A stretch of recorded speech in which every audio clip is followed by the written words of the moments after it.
Hi, my name is Robert Shelley with Chelle Law, and my law firm assists professionals with employment contract issues.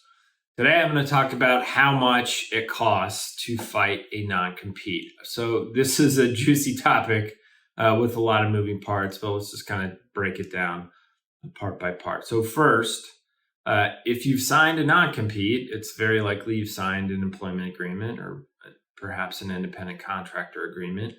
And a non-compete is considered a restrictive covenant, and restrictive covenants essentially prohibit the professional from doing something either during or after the contract ends. So you've signed this, and now you think, all right, this is bad for my career. The contract has been terminated, the non-compete kicks in, and then you're saying, all right, what do I do?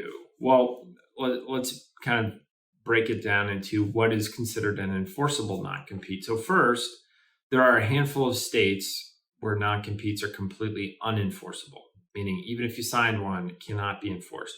I would check and make certain you're in a state where non-competes are enforceable as kind of an initial matter.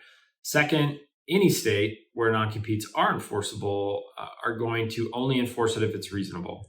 So a non-compete has three components. It'll stop you from doing a specific thing for a specific amount of time in a certain geographic radius. So let's just take a doctor, for instance. Let's say a doctor's a cardiologist. The non-compete would say you can't work as a cardiologist for a year after the contract terminates within 15 miles of your primary practice location.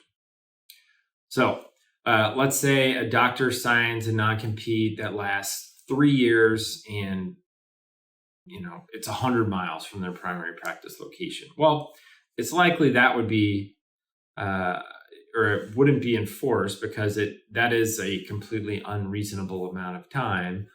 But you have to think about your options. If you've signed a contract you'd have to imagine the employer is going to attempt to enforce it. So you need to look at the contract first and see what are our kind of avenues if there's a dispute. So one, do you have an arbitration clause in your contract? If you do have an arbitration clause in your contract, that means you are essentially giving up your rights to litigate. And unless it specifically says anything involving a non-compete goes to litigation. And in arbitration, there's usually a retired judge or attorney who kind of hears both sides of the argument and then renders a binding decision.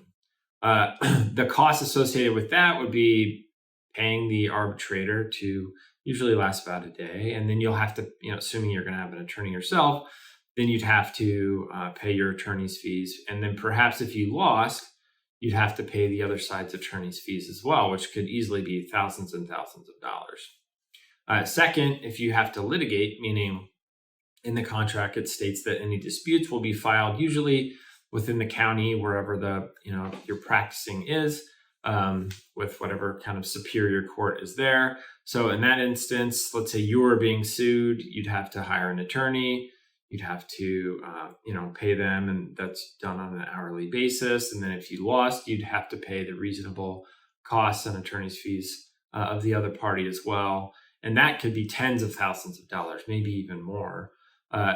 It's pretty unlikely that a non-compete dispute would end up in litigation. I mean, there would have to be so much money involved, or the non-compete would have to be so unreasonable that the professional would think it's a slam dunk they are going to win to go after that. There are some contracts that have buyouts listed, and there are some states that have a specific amount that they consider reasonable. And like, for instance, in the healthcare profession, almost any contract that has a buyout will state it's the total compensation that you received in the previous 12 months. So, for instance, if you're you're a doctor, you make $250,000 a year, they're saying you could buy out the non-compete for $250,000. I can tell you there's almost no financial situation where that would make sense for a doctor to do that. They're never going to make up that money at a new job, or it would be a very long period of time, and they're not liquid enough to pay the $250,000 all at once. So fighting a non-compete can cost tens of thousands of dollars, potentially more. you not only would have to pay your attorney's fees, but if you lost, you'd have to pay the other side's attorney's fees as well. And then potential damages for violating the non-compete. So lost profits from them, recruitment costs to replace you. You may have to pay a percentage of what you made in violation of the non-compete. It's tough. So what I would suggest is if you have a contract with a non-compete that you're interested in breaking or just want an analysis of, all right, what's the likelihood of being able to get out of this? Absolutely contact an attorney to go over kind of one, what's normal in the state, and then two, if the components of the non-compete you signed can be attacked in some legal way. All right, well, if you have any questions about your non-compete or employment agreement, feel free to contact my law firm at the phone number listed below in the description, or you can reach us through our website, chellelaw.com. If you thought this video was helpful, please like, subscribe to the channel. We release videos every single day. All right, appreciate it. Thanks.